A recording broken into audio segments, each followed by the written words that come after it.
सभी का अभिवादन।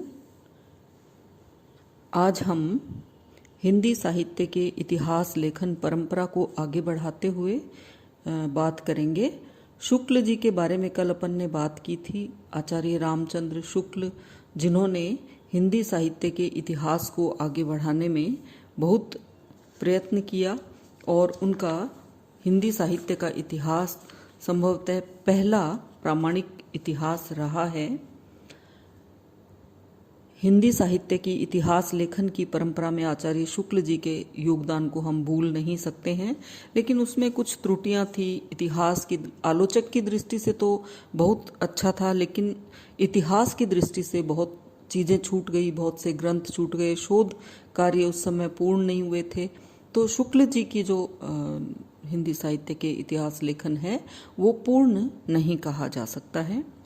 उसके बाद आज हम चर्चा करते हैं उसके बाद के जो शुक्ल जी के इतिहास लेखन के लगभग एक दशाब्दी बाद आचार्य हजारी प्रसाद द्विवेदी इस क्षेत्र में अवतरित हुए। आचार्य द्विवेदी जी का महत्वपूर्ण योगदान है। आज हम द्विवेदी जी के बारे में ही बात करेंगे। हम विस्तार से तो नहीं कर सकते, जितना आपके सिलेबस में उसके हिसाब से थोड़ा मैं उस पर प्रकाश डाल देती हूँ।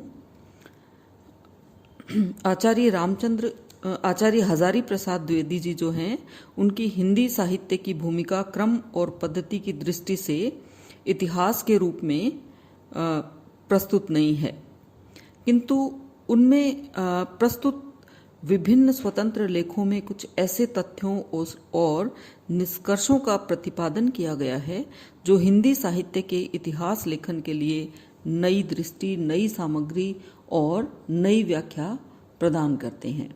जहां आचार्य शुक्ल की ऐतिहासिक दृष्टि युग की परिस्थितियों को प्रमुखता प्रदान करती थी, तो वहीं आचार्य द्विवेदी ने परंपरा का महत्व प्रतिष्ठित करते हुए उन धारणाओं को खंडित किया जो युग प्रभाव के एकांगी दृष्टिकोण पर आधारित थी।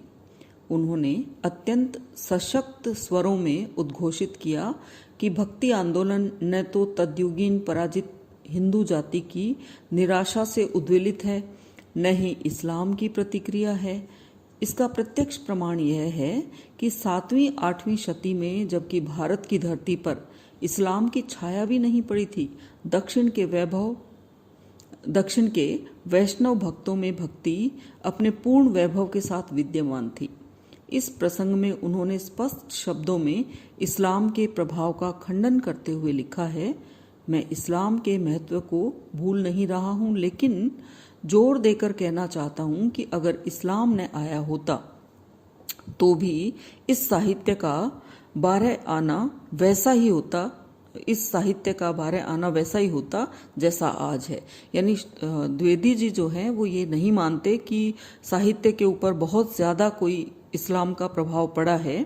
इस प्रकार उन्होंने संत काव्य परंपरा के स्रोतों का अनुसंधान करते हुए सिद्धों और नाथपंथियों की वाणियां, विचार सरणियों, पद्धतियों, काव्य शैलियों के तुलनात्मक अध्ययन द्वारा यह स्पष्ट किया कि किस प्रकार कबीर आदि इनसे प्रभावित हैं। वस्तुतः भाव, विचार, तर्क पद्धति, भाषा शैली आदि के आधार पर उन्होंने सिद्ध किया कि हिंदी का संत काव्य पूर्ववर्ती सिद्धों व नाथपंथियों के साहित्य का सहज विकसित रूप है, अतः उसे केवल इस्लाम पर आधारित मानने की आवश्यकता नहीं। हिंदी के प्रेमाख्यानों के भी मूल स्रोतों का अनुसंधान करते हुए उन्होंने प्रतिपादित किया है कि इनकी कथावस्तु, कथानक रूढ़ियां, रचना शैली, छंद योजना आदि संस्कृत, प्राकृत व अपभ्रंश की काव्य परंपरा पर आश्रित है। बहुत अधिक विस्तार से अपने को इतिहास परंपरा को बताने की आवश्यकता नहीं है। मैं आपको मोटा मोटी जो महत्वपूर्ण बिंदु हैं, शुक्ल जी के हों चाहे हजारी प्रसाद द्विवेदी जी के हों, उन्हीं पर मैं आपको फोकस करते हुए बता रही हूँ। हिंदी साहित्य की भूमिका के अंतर्गत आचार्य द्विवेदी की इतिहास संबंधी कुछ रचनाएं भी प्रकाशित हुई।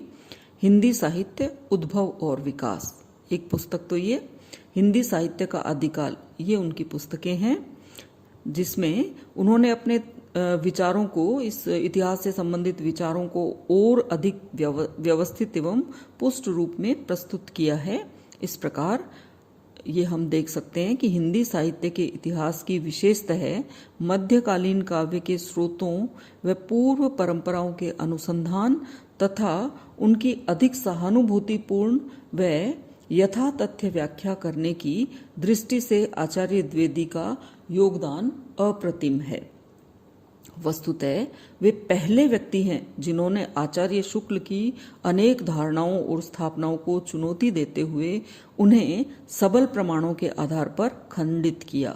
साथ ही उनके युग रुचिवादी एकांगी दृष्टिकोण के समानांतर अपने परंपरापरक दृष्टिकोण को स्थापित करके उन्होंने हिंदी साहित्य के अध्येताओं के लिए एक व्यापक एवं संतुलित इतिहास दर्शन की भूमिका तैयार की।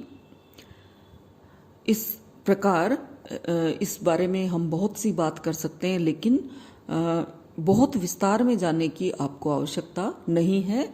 अगर आपको संक्षेप में पूछा जाए 2 लाइन में कि आचार्य शुक्ल जी का योगदान बताइए या हजारी प्रसाद द्विवेदी जी का योगदान बताइए, तो इस वक्तव्य में जो भी आपने अभी समझा है उसी में से आप कुछ लिख सकते हैं।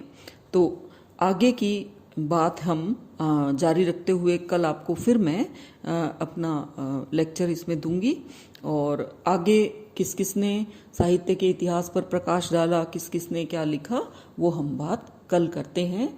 तब तक के लिए धन्यवाद। मुझे सुनने के लिए बहुत बहुत धन्यवाद। पढ़ते रहो।